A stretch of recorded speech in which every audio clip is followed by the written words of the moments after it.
All right, what's up, everyone?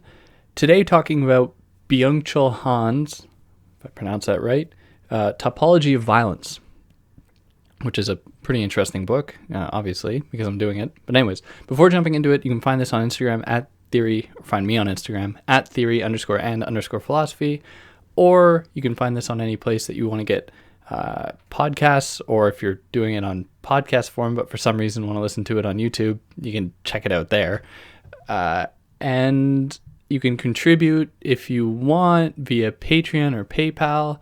If you can't, monetarily, any like, comment, subscription would help a lot. Share, that would, obviously, all of that helps a lot. And I'd like to thank Boz, Honrick, James, John, Eust, Julio, Killswitch, Matt, Sebastian, and Ashley, who have all been very helpful in keeping this going, at least at the consistent rate it has been, and hopefully will keep going. So without further ado here, let's jump right into Han's Topology of Violence. So this book is divided into two big parts. The first part tackles, and it takes up about the first half of the book, tackles what he calls the macrophysics of power, whereas the second part takes on what he calls the microphysics of power. But before even moving into those, he has an introduction that lays out kind of the trajectory of the book itself. So to start out the introduction, he makes the claim, pretty big claim, that violence never disappears. So it just changes. And I should say, to just comment briefly on the title, topology means roughly shape, just the kind of shape of violence, the way it changes and transforms. Now, go look up the word if you want a more nuanced definition, but just as a kind of working title now, or a kind of working understanding, just understanding it as shape works. So he says that violence never disappears, so it just kind of changes. But what we see in the condition of modernity and following it, essentially for him, pushed violence from what he calls the real into the virtual. Now, when he refers to the virtual, he's not just talking about like computers or televisions or anything like that, like in the way that maybe someone like Baudrillard might suggest, even, which I would add the caveat, he doesn't really, but, that we might understand him to say. So what he says, or how he kind of characterizes this virtual violence, is as follows. He says, martial violence is currently giving way to an anonymized, desubjectified, systemic violence that conceals itself as such because it becomes one with society. So the term virtual is kind of a misnomer, so we should be careful here, because he's really just talking about more of a systemic shift that happens to follow the flows and movements of capitalism, not necessarily linked to, the commanding virtuality of our daily lives, where we, more of our lives are mediated by technology than anything else. That plays a part, but he's really talking about something else, something broader going on. So he identifies this as a pretty broad shift, and this is the shift from what he calls the macrophysics of power to the microphysics, where he says that the macrophysics of power are characterized by a kind of outward hostility against some other, someone or something that you saw as exterior, as other, as different to yourself. And for him, this embraced a certain logic of negativity. And he lionizes this. He kind of romanticizes this a little bit, because it is out of this negativity, and it is out of this distinction between self and other, that newness, that possibility can emerge for Han. But we're going to get into that in a little bit more detail as we go on. Now, he contrasts that with what we find today, what he calls the microphysics of power, or he tries to understand through this microphysical lens, that exercises, that is, it tries to conjure away the negative in favor of the positive. So this gets rid of, this gets rid of the negativity of the other in favor of the positive that arises from the spamification of language, excessive communication and information, and the accumulation of language, communication, and information, which is a weird sentence. I don't know how those things are different, but anyways. So repression then is something that still exists, which is difficult at times to understand, because on the one hand, he wants to say that repression has gone away in favor of pure positivity, pure potentiality. But now there are moments when he says that it is that positivity that potentiality that actually represses us, which seems difficult to reconcile at times. But he says that repression no longer now comes from the outside, from this kind of exterior, what might have been at one time a kind of sovereign other, like a king or tyrant, despot, monarch, anything like that, that exerted their reign, their power over people. Now what we see is people repressing themselves from the inside. So there's a kind of democratic repression going on where we all contribute in our own repression. Now, so far, he's only laid this out in two broad movements. That is the macrophysical movement and the microphysical. But now he further kind of taxonomizes these movements into three other movements, where it starts with sovereign power, disciplinary power, and then what he calls like the achievement society, or the microphysics of power. So these are the three movements where under sovereignty, people experienced decapitation. That was the kind of punishment that they underwent. In the disciplinary society, he says that people underwent deformation. And what he calls now the achievement society, people undergo depression, where he characterizes depression as a product of this achievement society, this society in which we have just given over to pure positivity, pure potentiality, pleasure, everything like that. So we're going to get into this a little bit more because he's going to bring up figures like Deleuze and Foucault to talk about disciplinary society and sovereign society. And then he positions he makes his case clear that we've moved into this new achievement society phase as, I guess, that the next step in this process. Now here we move into the first half, the kind of first chunk of the book, titled The Macrophysics of Violence. Now, of course, each of these parts, the macrophysics of violence and the microphysics of violence, are each broken down into chapters. So we're going to go through each of the chapters here. Starting with chapter 1, titled The Topology of Violence. So he begins by thinking about the way that Greek society thought of torture as something that was necessary. It was a necessary component of society to keep society running smoothly. So the body in Greek society for Han was the site of pain.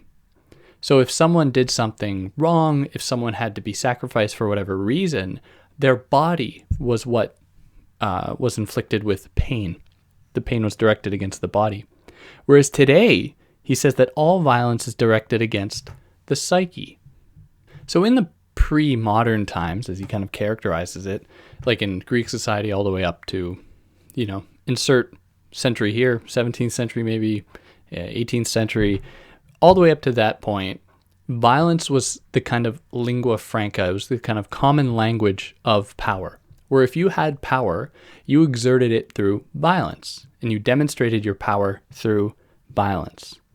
Now, what happened was that, and this is all just Foucault, and I'll say as a kind of an aside, if you read Foucault, I don't really know why you need to read this, but it is in many ways a summary of what Foucault says.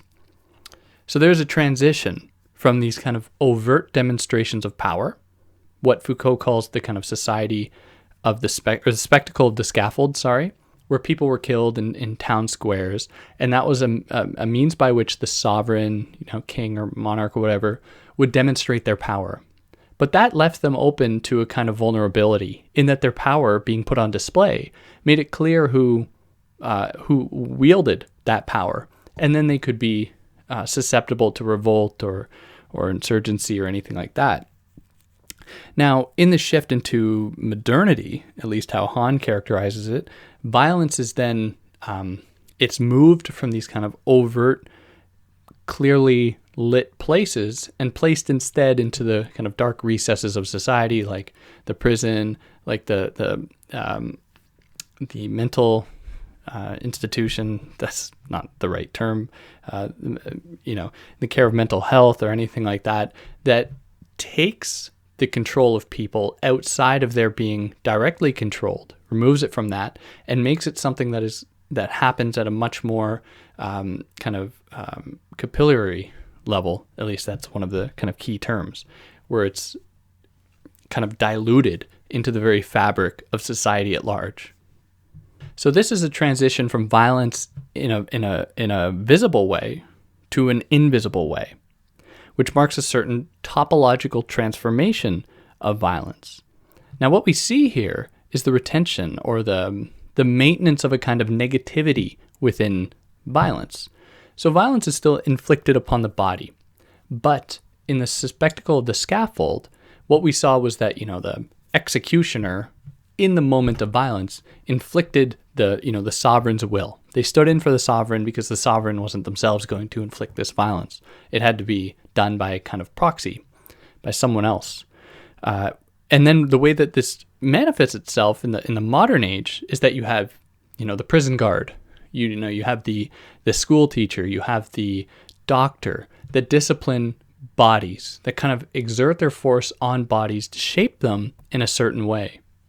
So in that way, Han maintains that there is the maintenance of this negativity, of this distinction between self and other. Now, the most effective component of this disciplinary society, and this is something that Foucault picks up on, is that it renders discipline a process that occurs on the inside, where we no longer need someone watching us for us to be kept in line. We discipline ourselves, and that makes power all the more effective. And this has, for him, he just makes this comment kind of at the end of the chapter, a relationship to the capitalist modes of production in which there is no clear figurehead. We are all part of this system. The distinction between even classes isn't nearly as neat as it once was, and it seems as though we are all subject to this system in the same way. Now, we move from here into the next chapter titled The Archaeology of Violence. So from whence does violence emerge? He presents Freud's idea here that, violence comes from a kind of innate death drive, what he calls thanatos. So that's, one possible explanation. And he doesn't spend a lot of time really thinking about Freud here. He just kind of presents that. And instead he focuses his attention to the philosopher René Girard, who is a French philosopher who thinks about things like sacrifice and, kind of ancient ritualistic modes of violence and stuff. And I find him super interesting. But Han recounts in Girard that violence can be explained by what he calls a mimetic rivalry. So mimetic being like copying. So a rivalry that is induced by a desire to have what someone else has. You want to be like them. And it's from there that violence emerges. So if there's any kind of scarcity in resources, you will fight to have the resources of another.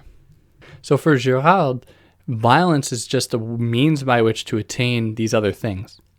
Now, Han has a problem with that because for Han, violence is a thing enacted in itself. That is, with violence comes certain possibilities, comes certain social prestige, and anything like that should be accounted for.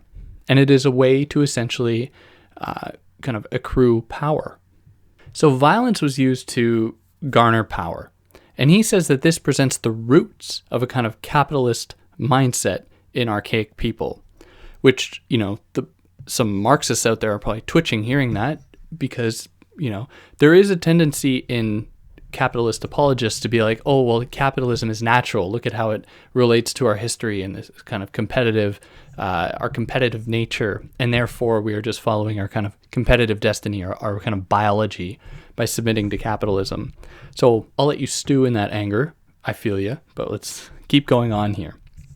Now, these, prehistorical people would have used things like sacrifice as a means to deter violence, but that was in itself just more violence, right? So it was like a way to ostensibly manage violence by using violence. So it served a kind of like immunological principle.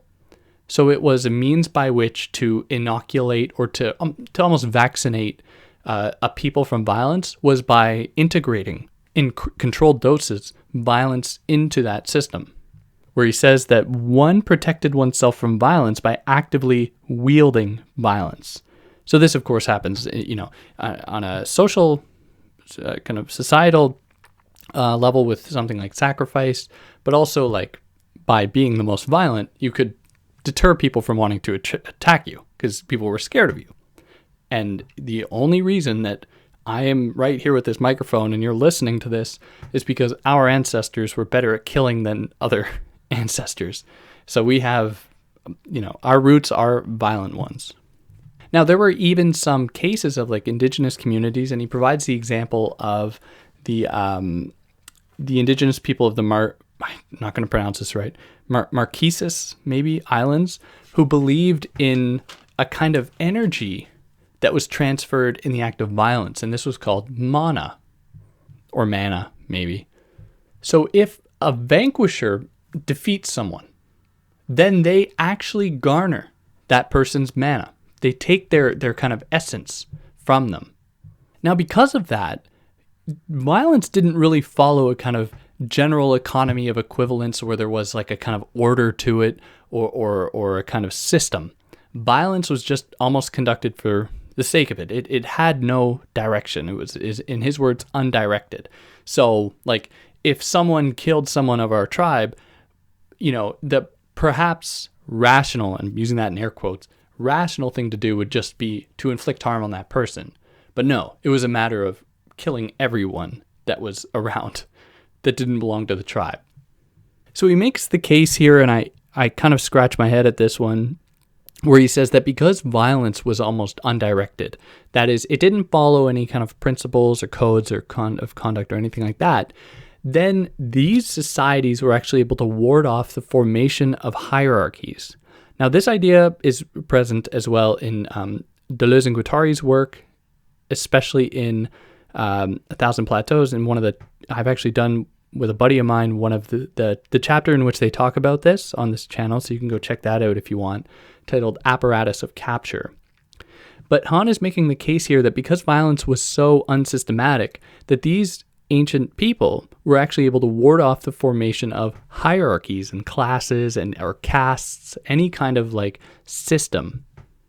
But the reason that this makes me kind of scratch my head is that he recognizes the existence of something like sacrifice, which would imply the existence of like a priestly class or some kind of class that wielded the power to confer on the sacrificial victim a kind of sacred status, right? Because they couldn't just kill indiscriminately. There had to be a procedure for it to actually be sacrifice.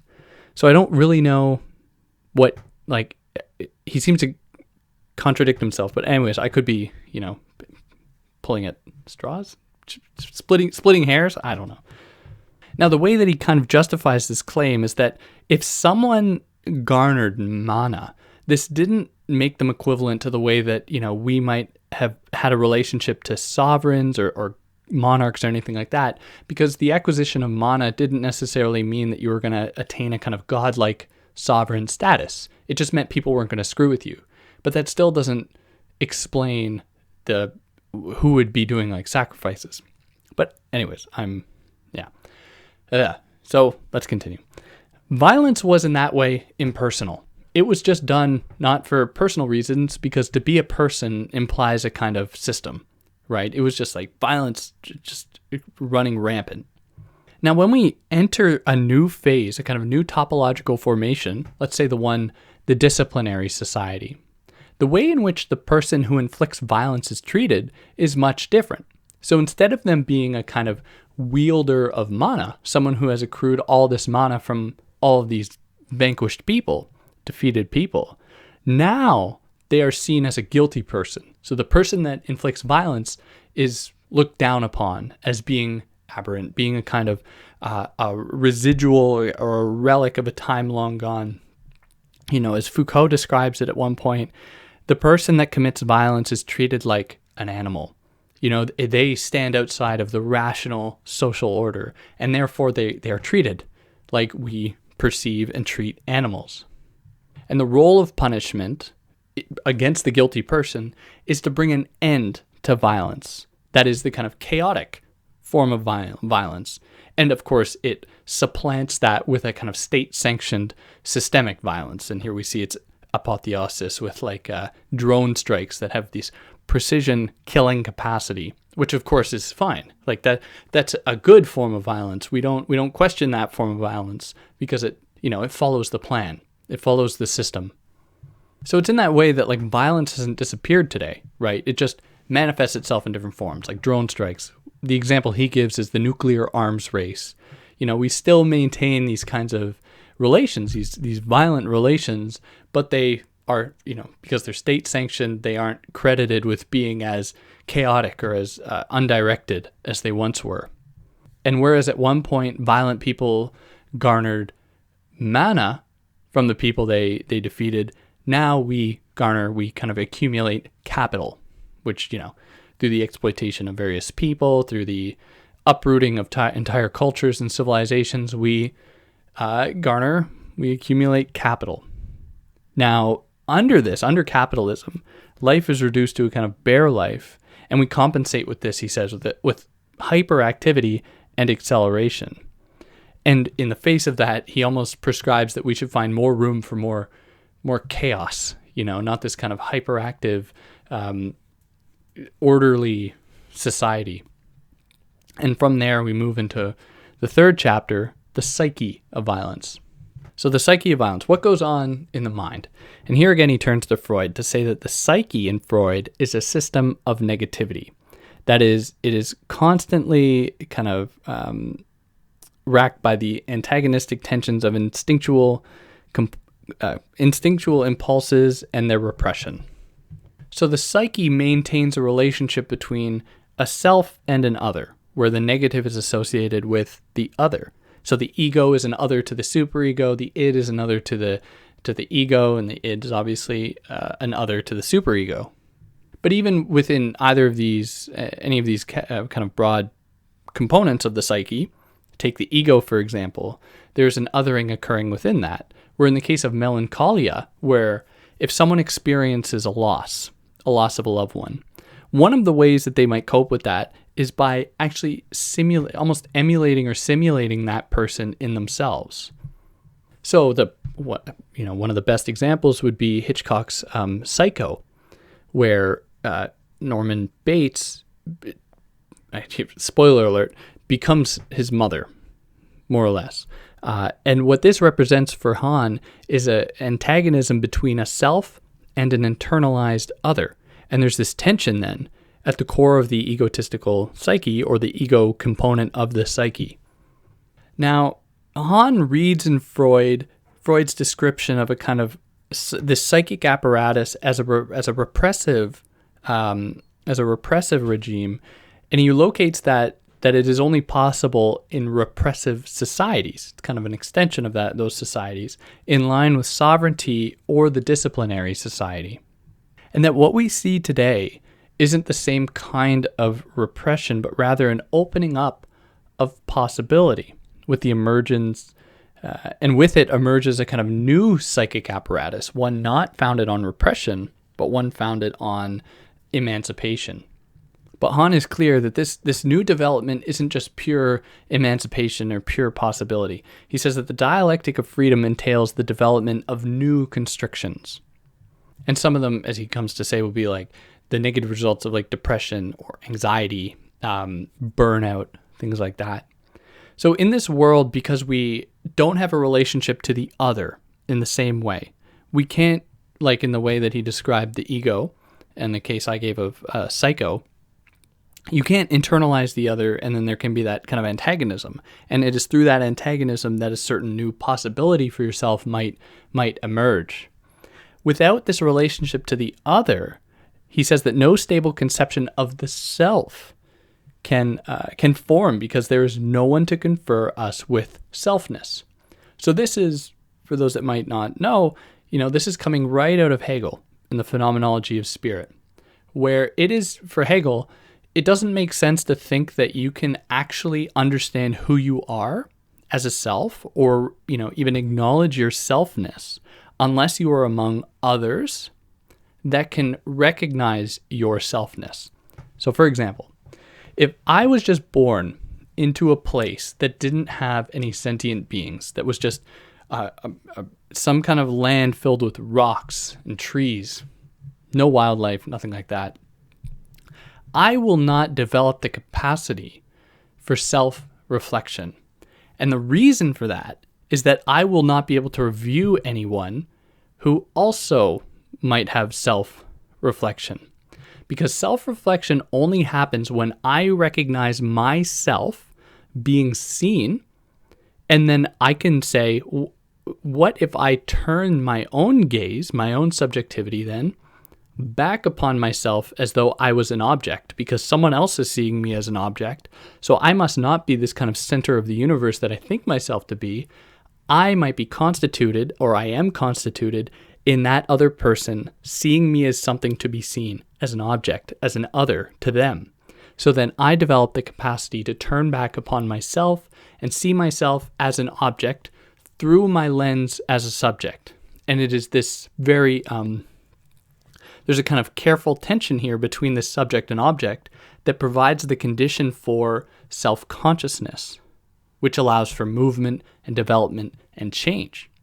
Now, if we lose this kind of connection to the other, we lose this possibility of the self. So that's what Han is saying here when he says that without the other, there's no stable conception of the self can form, because there is no one to confer us with selfness. So then here he talks about like depression, ADHD, and burnout, things that aren't brought about by a conflict with the other, but by an excess amount of positivity, an excess amount of selfness. Now we add to this the kind of growing, what he calls virtualization and digitization of the world that is contributing to the total disappearance of the real, which would have been our last kind of bastion of resistance against this total realm of positivity. Because the virtual for him is a place of pure possibility, pure potentiality that isn't restricted by anything. Now the violence that we inflict against ourselves in this epoch, in this era, is all the more pernicious because he says that its victims imagine themselves to be free. That is, we do not at all question it because we experience relative pleasure, I guess, as far as the body goes. Of course, and it's important to mention that, like, people still suffer, like, especially when we consider, like, poverty or racism or sexism, things that are very much alive today, or like sweatshop labor and exploitation, or war, or like terrorism. Like, these things are not good.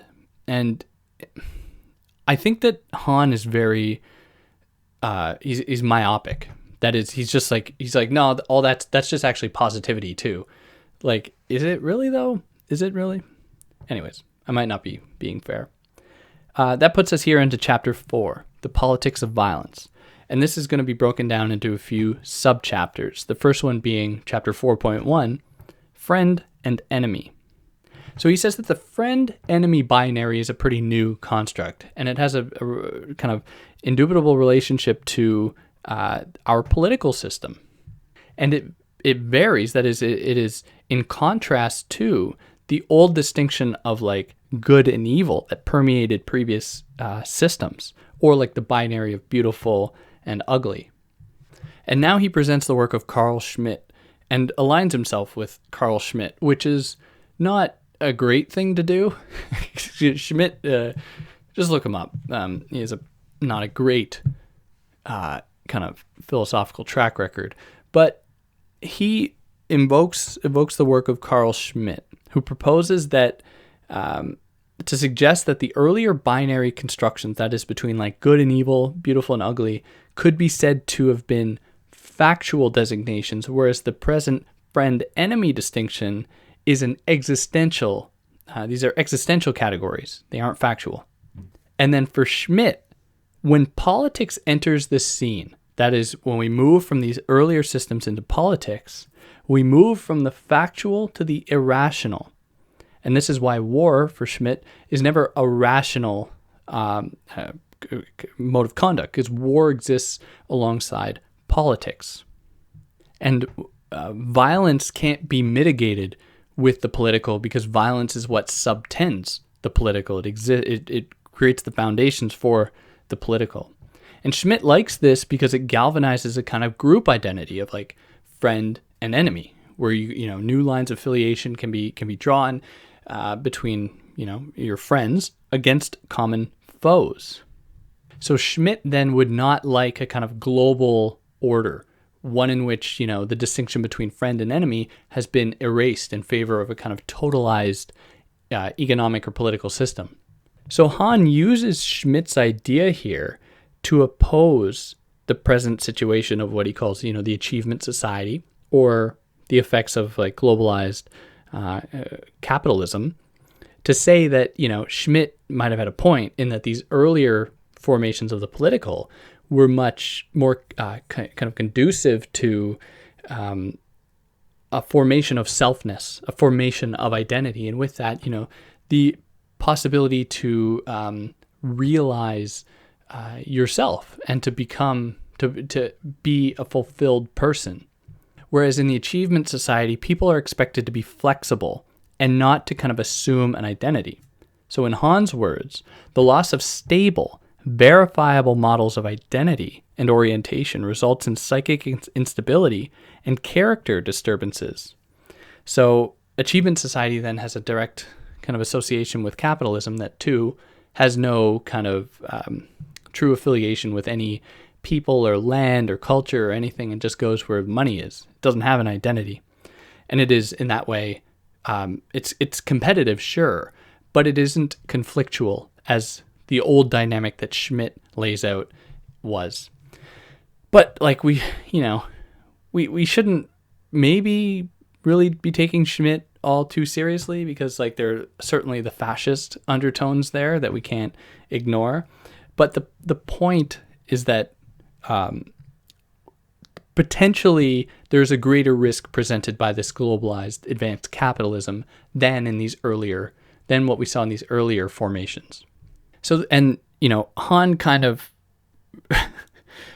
kind of saves himself from falling into this Schmittian hole of fascism by saying that this loss of the other has some negative consequences like xenophobia or like kind of reactionary conservative responses, because, anything that is seen as different, not like other, is then treated as another. And it's kind of a way by which people in this system can reinvigorate the sense of otherness, because they know subconsciously or unconsciously that their identity of selfness has to be in distinction to an other.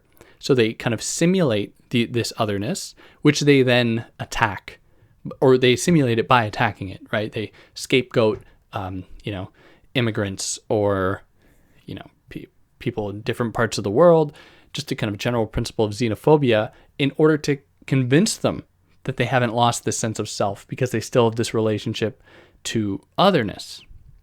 So Han then says that this kind of system that we find ourselves in is not conducive to friendship, because friendship friendship bridges selves and others. What we see now is kind of tolerance, which is just kind of a blind acceptance of difference that it erases otherness. Where he writes that the politics of friendship generates a maximum amount of solidarity from a minimum amount of commonality. Because a real friendship, and this I think can extend, and who am I to say, but this is just my opinion, and this could say about like romantic relationships, in that the most fruitful ones are the ones in which you are challenged. And you are challenged by being placed in proximity to an other. Where if you just surround yourself with people like yourself, you are not going to have these fruitful relationships, because you won't be able to respect the others, and you probably won't be able to respect yourself as having your own identity. But that, you're not here for my opinion. Here, moving into the next subchapter of chapter 4, titled Law and Violence. So he says that violence is not tantamount to law, right? So violence and law are different. When a legal system depends on violence, it does so when it is in a very fragile state. And for him, law is actually what tries to curb violence, which he already mentioned earlier when talking about how the legal system, in response to these kind of chaotic forms of violence, tries to mitigate that, tries to ameliorate that tendency. Now, this is at odds with the work of Walter Benjamin, who views law as inherently violent, because it is preceded by domination and one class commanding other classes.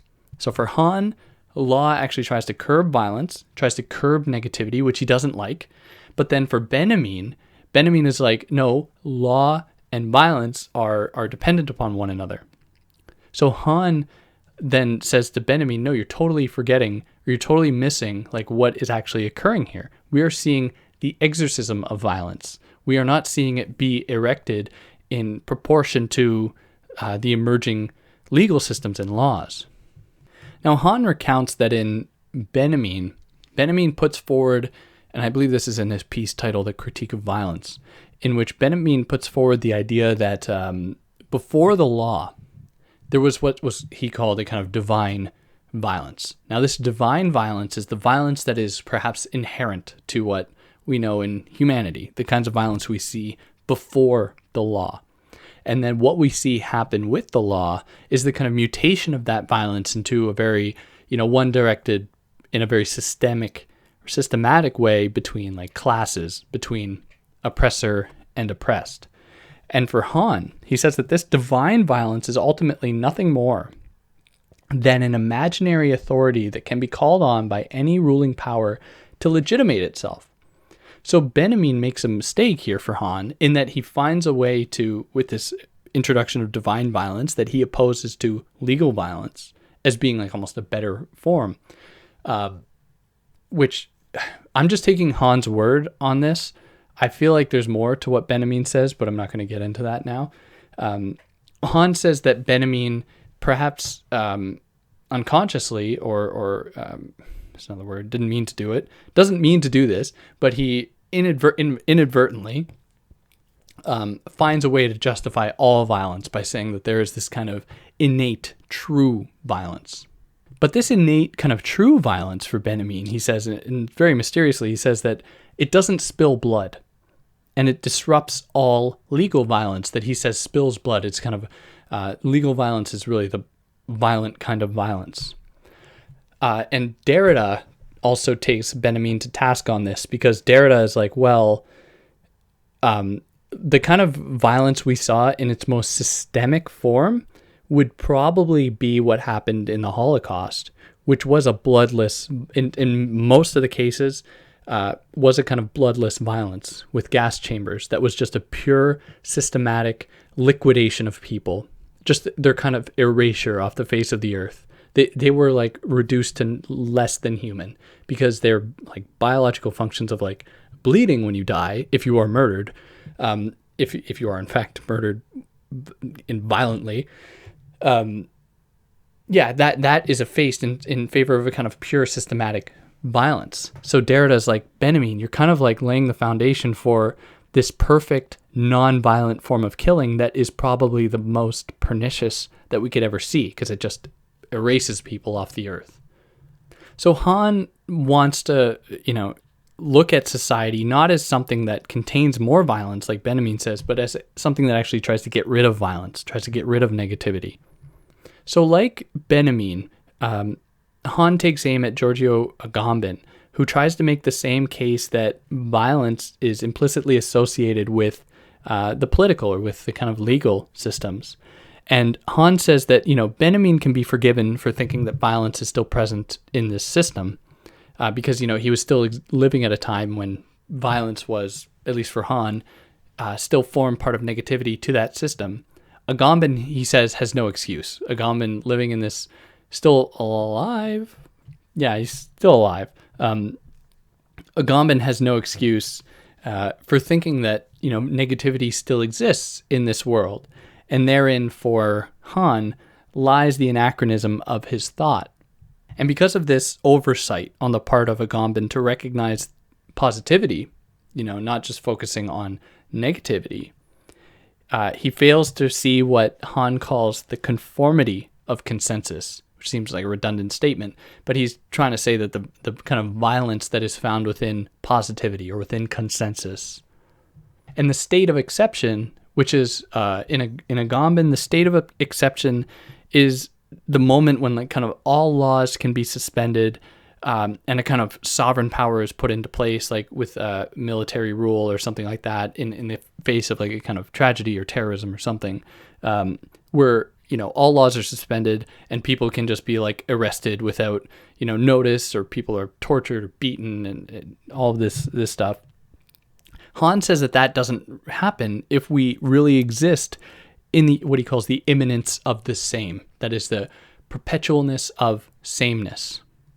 Because there is no distinction between self and other, between sovereign and, citizen. And that puts us here into chapter 5, the macro logic of violence. So he says here that power and violence are not the same. Power is conducive to hierarchy and structure, while violence disturbs all these structures. So people use violence to attain power, which they can then use to, consolidate their position at the top of a kind of hierarchical pyramid. Whereas violence has to be constantly controlled and mandated lest it tear down those very structures. So when someone attains power, they then want to contain violence so that they are the only ones that have control over it. Because if violence ran rampant, there wouldn't be the possibility for hierarchies to form. So in this way, power consolidates identities because it's conducive to these hierarchies. Or in his words, power achieves a certain order by establishing differences and borders, whereas violence, in contrast, dissolves borders, which I take to mean like identities, difference, categories. And in this society, he says that power is erased while violence is maintained. And capitalism is really the best example of this, where the capitalist system goes wherever it wants. It doesn't follow hierarchies or orders or principles or anything like that. It just goes wherever. So this births what he calls the microphysics of violence, or microphysical violence. So I want to mention just briefly another kind of couple key terms that he mentions here, where when there was a distinction between self and other, in this kind of these macrophysical forms, he describes that as the immunological form, which I touched on briefly. And that is how in coming up against an other, you actually develop certain new tactics of dealing with others, which implies a certain self-growth. Like you make yourself immune to their threats, to their challenge to you, by growing, by internalizing some of them into you. Now, the post-immunological society gets rid of all that because we have effectively inoculated ourselves. There's no threat. So we are, we're going to talk about Baudrillard more in the second half, but I will just say it now that Baudrillard talks about this much better in my view.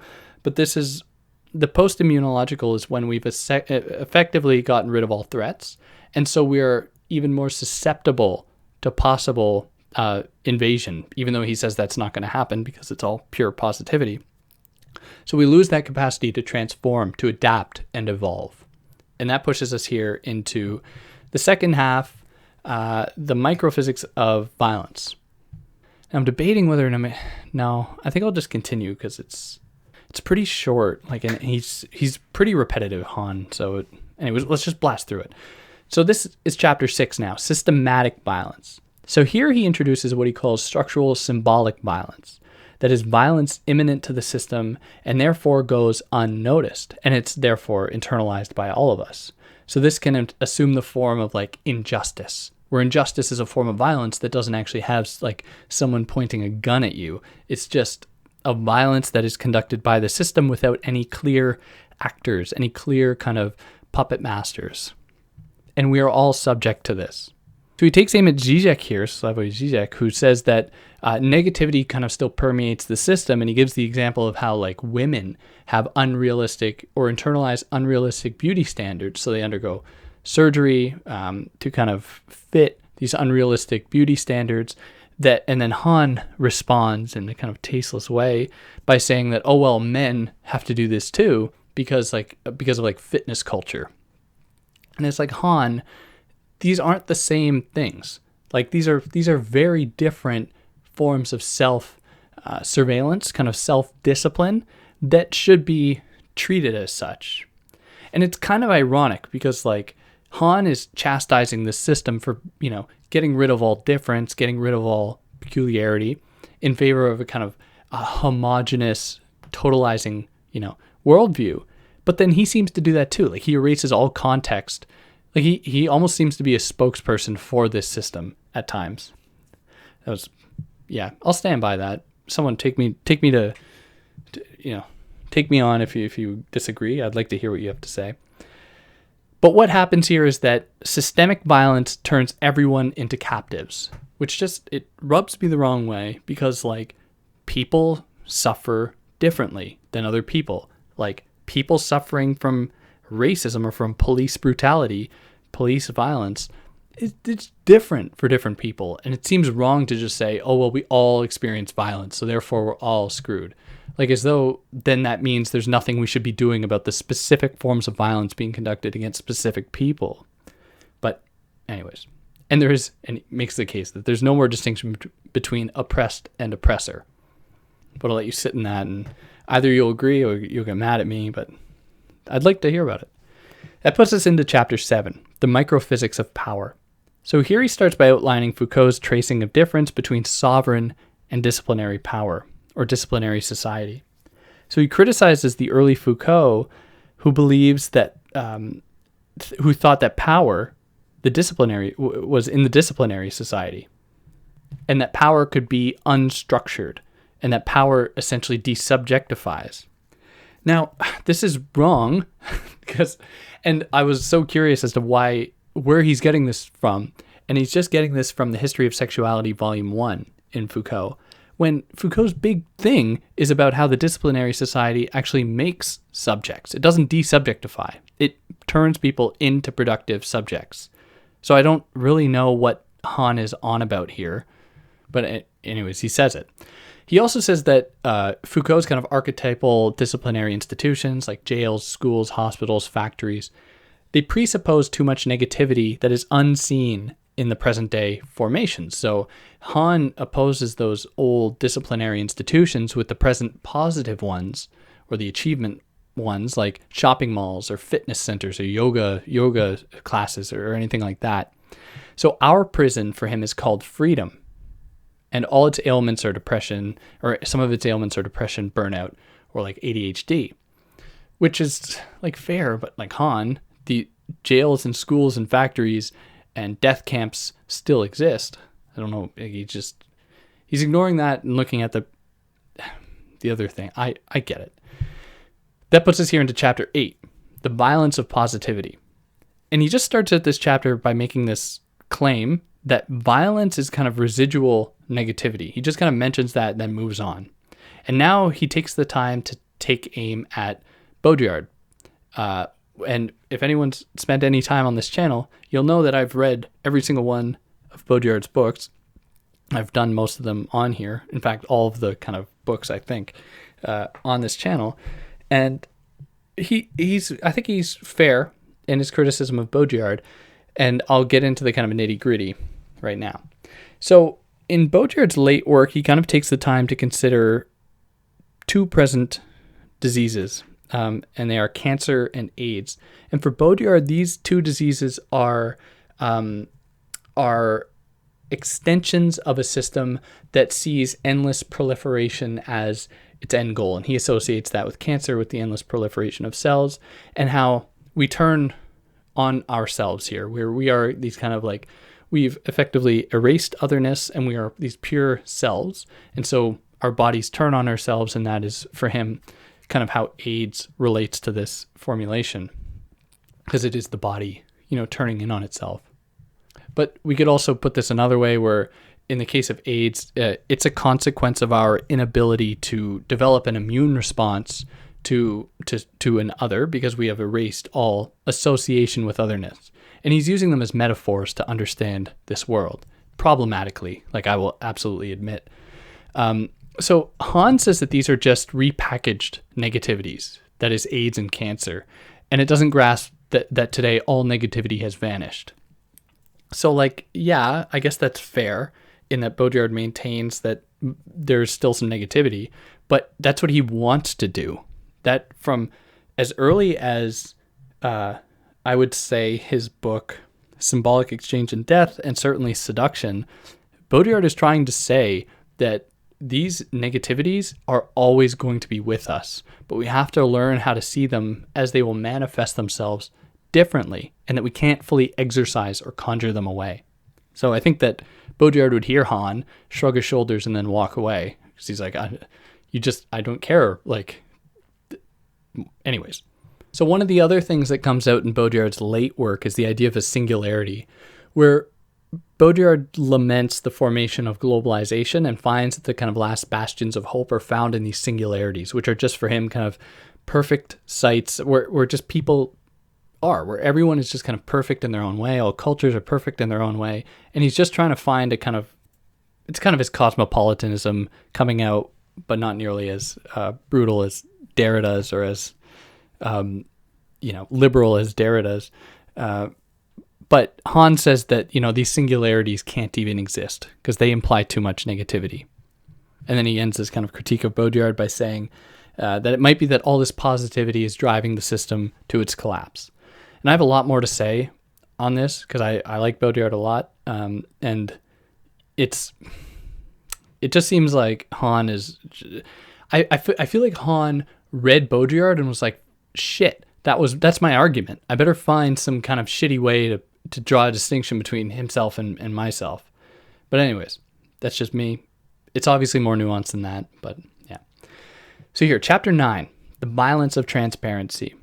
So he identifies the present call for transparency, that is in like politics or economics, in accordance with the kind of principle of positivity.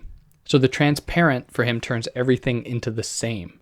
And transparency forecloses engagement with other because there's nothing to learn from the other because we already see everything. It's kind of pornography of and the obscenity of hyper-visibility. And it threatens politics that relies on secrecy.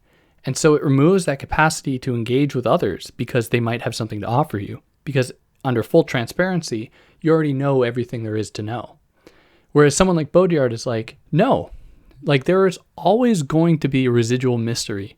We will never fully kind of demystify the world. That's just not going to happen. We like to think we will, but, the real is always going to kind of rear its head. Reality is going to sneak back in to make us privy again of the mysteries of the world. And that puts us here into chapter 10. The medium is the mass age. So this is playing on McLuhan's phrase, the medium is the message. And here he considers the way that language is used by the achievement society to proliferate over-communication that causes spamification. So we might think of things here like YouTube videos, comments, tweets, Instagram posts, all these things that kind of burst forth with language that essentially nullify all language. It renders it meaningless.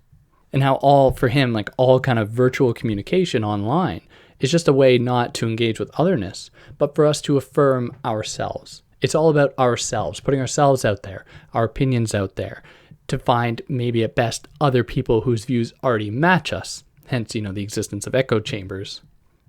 And he associates tweets and blogging and all that and ads with garbage. So it's kind of like the pollution of the internet sphere that mirrors our pollution of the world. And this is the mass age, mass consumption, mass production, everything like that. And here that pushes us into, I'm sorry this is going so quick, but he's just so repetitive that I don't really need to be repeating all these things over and over again. Chapter 11 here, rhizomatic violence. So in response to totalitarian overcoding, and this is coming out of Deleuze and Guattari's language, completely deterritorialized coding kind of takes place, and it can be seen as liberating. So the tyrant in Deleuze and Guattari overcodes things, with its own significance. But then deterritorialization, a kind of decoding, might appear to be a liberation, a freedom from that overcoding. So Han charges Deleuze and Guattari, but he only mentions Deleuze, for celebrating this. And that for Han, the idea of the schizophrenic that Deleuze and Guattari lionize to some extent, and it's much more nuanced than Han is laying out here, but anyways, the schizophrenic for him merely mirrors capitalist deterritorialized flows and movements. And in his words, schizophrenic deterritorialization leads to the rhizomatic proliferation of the same, to accumulation of the positive. And Deleuze therefore fails to see the negative side of proliferation. But he does. I don't get it. Deleuze also recognizes the problems here and how it needs to be kind of blast into something new. But anyways, this is Han for us. Into chapter 12 now, the violence of the global.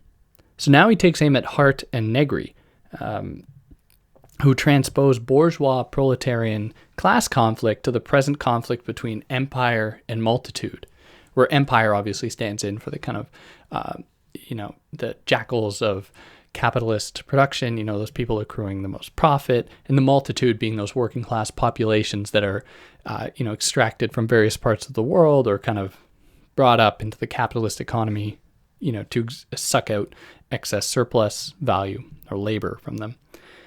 And Han believes that this is an outdated transposition. That is the transposition of the proletarian worker dialectic onto this empire multitude one, because it relies on vanished categories, that is, categories that have disappeared, like class, where he says that these distinctions don't exist anymore because we are all subject to this kind of overall system in the same way.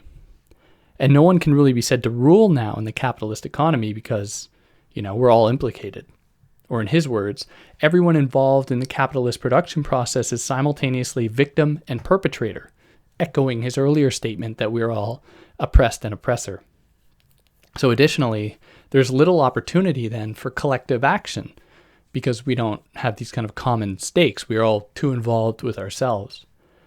So Hart and Negri propose, following Deleuze and Guattari, that the system must be accelerated, because that's deterritorialization might bring an end to this system, which for Han would have catastrophic consequences because it would probably push us into a more so-called free or a more deterritorialized world.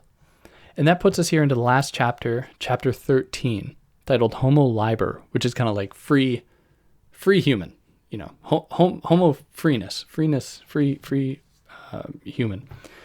And here he returns to Agamben again to reiterate his problem with Agamben thinking there can still be negativity in the form of like a sovereign, and that how this can't happen now. And how the terror of positivity is a greater threat than negativity for Han. At least with negativity, there's the possibility of a kind of immunological response that I mentioned earlier, or that possibility for newness to emerge. Whereas for in the achievement society, we have what's called like Homo Liber, where this Homo Liber isn't actually free, right? That's a misnomer. But this Homo Liber is both the internalized sovereign and Homo Sacer. So to just mention it briefly, Homo Sacer in Agamben, Homo Sacer, is the kind of sacrificial victim who is holds a special place within the world, the kind of economy of symbolic exchange, so that their death will mark a kind of newness in that system. So we are both the executioner and the victim and the sacrificed for Han. And this is something that another thinker, Roberto Colasso, who's probably my favorite writer, takes this stuff up, and he's probably in my mind the best philosopher you've never heard of, that you should definitely go check out if you have the time or anything. So for Agamben, Homo Sacer is reduced to bare life. So they're all kind of impulses, desires, and anything are stripped away, and they are just reduced to the basic necessities to live, and are therefore free to be killed. So we are all this now. We're reduced to our bare impulses, not anything else. This is why we strive for pleasure and feeling good instead of meaningful, emotional or social connections. And then to conclude, I just want to read the last line, where he says that the hominis sacri of the achievement society have another characteristic that sets them apart from those of the society of sovereignty. They are impossible to kill, so they can't be sacrificed like Homo Sacer. Their lives are like those of the undead. They are too alive to die and are too dead to live. So there's kind of liminal space between being dead and alive, and the zombie parable, the zombie analogy certainly works here. We are just shop, consume mindlessly to our heart's content. So that's Han. I think it's pretty clear. I have some problems with it.